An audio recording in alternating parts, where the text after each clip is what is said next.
Hey y'all, it's K Divine. It's not that they don't like you, it's that it's you. So I was just kind of reflecting, just thinking about some of the interactions that I've had lately, and I'm like, what is that?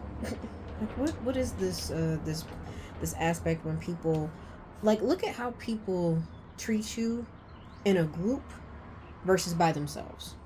It's very different. When people feel powerful in numbers. Um, this is why you're often targeted. This is why a lot of people um, think that they can play around with you and toy with you because you don't fit in. You're not like everybody else. Yet people are so intrigued with you. They want to know what's going on in your life. They're trying to figure out how you do what you do, but they can't figure it out. And they there's something different about you and it triggers them in a way and they don't know how to deal with those emotions. And I mean, for some people you trigger them in a good way, but for a lot of people they're triggered in a bad way and they don't really know why. This is why people are constantly looking for reasons to dislike you. This is why, they make these stories up in their head. This is this reason why they do all this extra stuff, just so that you can feel like you're responsible for holding their emotions about you. They have to justify it because they know that they don't have a real reason to dislike you. Like, I mean, at the end of the day, if you don't vibe with somebody, you just don't vibe with them. There's nothing wrong with that. Especially like in a work setting, I've always told myself, like, I don't have to like you, but like, can I be respectful enough for us to get this job done? Because at the end of the day, we don't have to speak to each other outside of completing work tasks, and it can be very minimal. We don't have to be disrespectful. We don't have to do the back and forth. We don't have to do any of that stuff. It's not necessary. Just because two people don't like each other, like, just move around. Like, you don't have to keep coming at me. Like, you want to have an argument, you want to have a problem because it justifies your reasoning. But this is why I tell y'all all the time, don't give them people a reason. Like, leave, like, let them people have that one-sided beef with themselves. Let them like let them people feel how, I mean, like, you don't have to I don't have to participate in the way that you feel about me. And this is the really hard part about being different, is that, like, after a while it's like, especially as a former people pleaser, like a people pleaser in recovery, the one thing you always wanted to do was make sure that everybody was happy and you accommodated people. And some people took that for granted. Most people did. And now they're trying to shift this blame onto you, and they can't. They can't shift the blame. They want it to be your fault so they don't have to take accountability for their feelings. Like, and some people, I don't know, I really don't understand this world sometimes, where it's just like, why can't two people just not vibe? We just don't gel together. And there's nothing wrong with that. I'm not for everyone and everyone is not for me. And I feel like everybody should live their life that way. Our personalities aren't all meant to get along together. That's just human nature. That's just what it is. Like, there is nothing wrong with that. But it seems like people feel like you have to pay for it, or that you have to be responsible for their feelings. Like, oh, well, I don't like you, so I'm going to make up this story about you and say that you're all these bad things and make people believe me, and people are going to treat you differently, and then you'll have to feel bad because you'll feel like you are a bad person. And so it's like, you wasting your time. I still feel fine. I feel fine. Like, because it's like, who are you to me? That's what you have to, when you start getting triggered by the things that people say about you, or that people are talking about you behind your back, or people are intentionally doing things to harm you, to try to confuse you, to make you think that you're going crazy or that you're stupid. No, you were right the first time. Okay, you were right the first time, and it's okay. And they can sit here and pretend and act like everything's cool, and that they were not doing anything, and that, oh, they're playing innocent and all of that. Yeah, you can miss me with that, because you're not giving them the same energy, and they don't like that shit. They already know that something shifted in you. They can feel it in the air. That's why they try to avoid you. That's why they run away. This is why that's why I said, look at how people treat you alone versus when they're in a group of people. You'll know their true feelings. A lot of people are scared of y'all because this is why they attack that difference in you, because they're afraid of it, because they see that you literally are yourself, that you're authentic, that you don't, that you're confident in yourself. Like, because when you get to that point like that, for some people that's really scary, because there are things about themselves that they don't want to come to grips with. Like, I can't imagine the amount of people who have walked this earth with deep dark secrets that ate them up inside, because y'all think that stuff just people are able to hide that. No, they don't. Most people, if you really pay attention to people, they don't hide their insecurities at all. They're very evident by the way that they move and all of that. So just pay attention to how people are, and pay attention to what they project onto you. They will tell you things. They'll try to tell you things about yourself. Like, I don't know if y'all saw that video of pretty kind of caramel skinned girl. She was a mixed girl. Her mom was white, and she was taping herself, and her mom was saying that she was ugly. And she was like, I think that people just think that you're so ugly. And then you look at the picture of the mom, and the mom's not even cute. She had a beautiful daughter, and telling her straight to her face, like, yeah, I think that people think that you're ugly. She was really projecting onto her daughter because she didn't love herself. And it's like, this is exactly what people are doing to you every single day. They're projecting onto you because they don't love themselves. And they, like, you hold up a mirror to them, they feel like, how does this person have this and I don't have it? I have to fake it and make people believe that I have it, but I don't. And I can't lie next to this person. This person is real and I'm not. They don't like that. And I think that's, especially for those that are neurodivergent, unmasking is really going to make people hate you. Because, like, if you're autistic and you finally get your diagnosis and you're like, I'm comfortable with being who I am, and you start to relax, this is why your body starts getting sick. When your body finally starts to feel safe in itself, that's why it starts breaking down, because it's been holding itself together for so long. That's probably why a lot of y'all are exhausted right now. There's been something that you've been holding on to for a while, and it's that version of you is shedding, and it's a metamorphosis. Like, you're gonna keep going through this. Like, these are growing pains right now. This is why I'm telling you gotta let people just feel however they feel about you, and just keep moving forward, because this is making you stronger. And you can't allow the things that these people feel about you to dictate everything about your life. How you don't be insecure. Like, we all make mistakes, man. Things can be misconstrued, and people could just dislike you just because. Whatever. Do your thing. A lot of people don't like you, and that's fine. They don't have to. Like, they don't have to.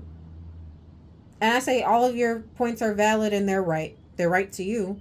It's not going to stop me from trying to do better, trying to be better. Especially when you're coming out of, like I said, you're neurodivergent.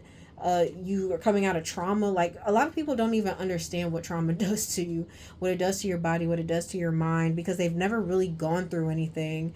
And they hate that despite everything that you have been through, despite all the things that you're currently going through and that you're fighting through, they hate the fact that you're doing it, and that they couldn't even remotely imagine having to deal with whatever it is that you had to deal with. They don't understand how you were able to come back and bounce back from that. They don't understand how you show up to work every day and don't care if you have a friend there, because they can't do that. They need to gossip with other people. They need to talk shit about other people to make themselves feel better. This is why I steer far away from groups of people. I'm not trying to fit in with that shit. No. I don't like big groups anyways. That's why I keep telling y'all, some of y'all you're either not going to have friends, like, not like solid, like, you might have like some acquaintances that you get together with a few times out the year and all of that, but you may not have too many people that are that close to you, and that's okay. Like, you have to be okay with that. You're just not like other people, and this world is full of a lot of people who just don't want to have to understand. They don't want to try to understand. They're not really interested in those type of relationships. In my opinion, a lot of people are more interested in these surface level relationships that make them feel good. Like, oh, well, you make me happy because, I like your energy, but they're really not invested in you and who you are as a person and what you got going on. So, and you want to have people around you, whether it's romantic or if it's platonic. You want to have people who are invested in your life, not just around for the ride. Like, I don't have time for people who just want to be around just to see what's going on. Like, I'm cool on that. If you're not invested in my life and I'm not invested in yours, we have no relationship. If I see you, cool. If I don't, cool. Like, there's no beef here. And people gonna think that when you start to distance yourself from them, when you don't want to be friends with them on Facebook and Instagram and all that other shit, they're going to want to believe that they have beef with you. And the truth of the matter is that no, we don't have beef. We just are on two different frequencies now. I'm over here, you're over there. And a lot of people don't want to accept that. It's not that they don't like you.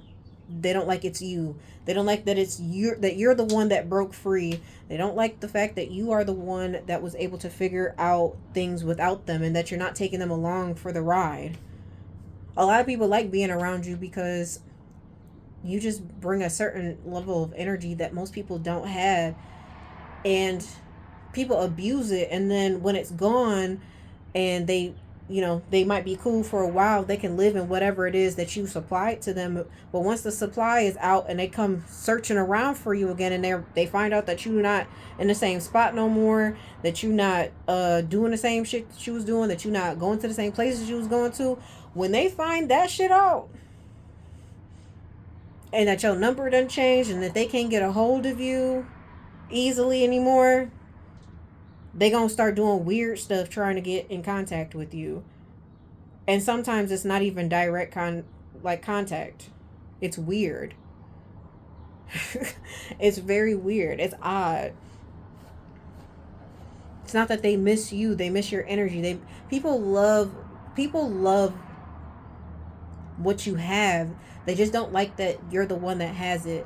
And you have to be okay with moving forward and on from those people, and find people in your life that will cherish the energy that you give them, will be appreciative of the things that you do for them, that the little, it's really the little things.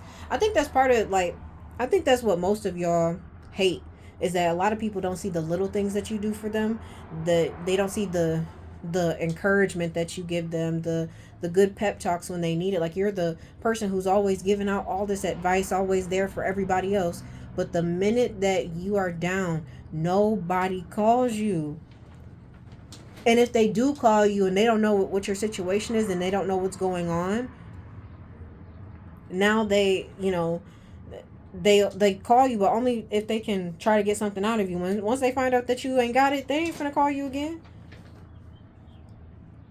They don't. They're not gonna call you again. They might check in a few more years to see if you doing better. And, oh, can we yeah. And I have fallen victim to people's manipulative tactics for far too long. And I'm not saying that I won't fall for them again, because people be convincing sometimes. And I'm not talking about old people. I'm talking about new people. You never know. I try to use my discernment, but I don't always get it right. But they try to come around just to see what's going on. That's all they want to do. Can this person help me in this moment? Yes, no, cool. A lot of people really ain't worried about you like that for real. That's why I'm saying they hate that it's you. That's why I said they hate that you got away. They hate that you were the one that decided, like, I'm good and I'm not going to deal with that, and that you didn't do it with no fanfare. You didn't have to, blast them on the internet and put everything out there and be like, I just had to block my ex because he won't leave me alone. He's stalking me. Because you didn't call them on the phone and say, well, I don't want to be friends with you. I don't want to date with you. I don't want to do this anymore with you anymore because you are this, and that. Like, you didn't do all of that. And they don't like that you didn't give them an answer, because they feel for some reason entitled to a reason as to why you don't want to fuck with them, even though they already know. 9 times out of 10, they know exactly what it is that they were doing. I'll just go as far as to say 99%. I feel like certain situations, maybe somebody was unaware, like they really was, whatever. I don't know. I'll give it a 1%. That's a very small one. But 99% of the time, people know exactly what they're doing, and they don't need a reminder. They don't need a, hey, are we good? Because you're treating me kind of weird. Oh, no. We're good. No, they just want to keep doing it over and over again. They just want to be, abusive towards you, not cherish you or the things that you do for them, and exploit you. This is why some of them jobs y'all not gonna be able to stay in there for long, because you gonna be too good at. That's why I told y'all, don't be too good at your job. Don't do it. They'll never promote you. They'll never promote you. You got to be like, no. You got to tell these people no. You can't do everything. Take care of your responsibilities, of course, but don't do above and beyond for people. And take your PTO at these jobs. Please take your PTO. All right. Feel like I got that out. But they really just hate that it's not them. It's you. Why is it you? They love everything about you. They just hate that it's you. They love your personality. They love your bubbliness. They love your bluntness. Because some people are like, I wish I could be like that. Like, your level of confidence is something that people wish that they had. They don't understand why you have it, though. But they don't realize how much you had to go through, how you had to work towards this. They don't see it. And because they don't see it, they feel like you don't deserve it. But I can guarantee, and this is why I tell people, be careful what you wish for, because if you say I want that person's life, you about to go through some hell, because the person who I'm talking to has been through a lot of shit that a lot of people would have never in their lives. If you did not tell them your story, they would not believe you, because when they look at you, they see, oh, this person seems privileged. This person seems like they think that they're better. Like, you already know that if people are starting to look at you and think like, oh, that person has had it easy all their life and you have been through hell and back, you're magical, because a lot of people don't make it on the other side. They don't make it out. They don't. And it's hard, and I get it. So give yourself a pat on the back, whoever's watching this, because whatever you survived, it was not easy, and nobody can convince you otherwise that, like, what you went through, it was unnecessary. It was at the hands of a lot of people who had a lot of control, and they used their power for evil to make other people suffer. That sucks. Like, those are not good people. No matter how you try to justify it or anything like that, those people are not good, because good people don't do stuff like that. So they love you. There's a thin line between love and hate. They really love you. They really admire you. But they want to hate and envy you and be mean and nasty to you because they can't deal with their own emotions, and they want you to be the one responsible for them. And don't give them that reason. Let these people keep grasping at straws. They're going to eliminate themselves eventually. Some people are right now watching you from afar because they don't get front row seats anymore. And they love what they're seeing, but they're hating the fact that they can't come back. And they know that they can't come back, and they don't sit well with them. This is why some people, this is why you end up getting gang stalked and shit like that. Because there's somebody out there that they used to have full access to you, and now they don't have access to you anymore. And now they got people going around watching you. Okay. Give them a fucking show. Give them a show. Give them a show. I promise. But it's going to be alright, y'all. But I love y'all. It's your girl, K Divine. I'll see you later. Bye.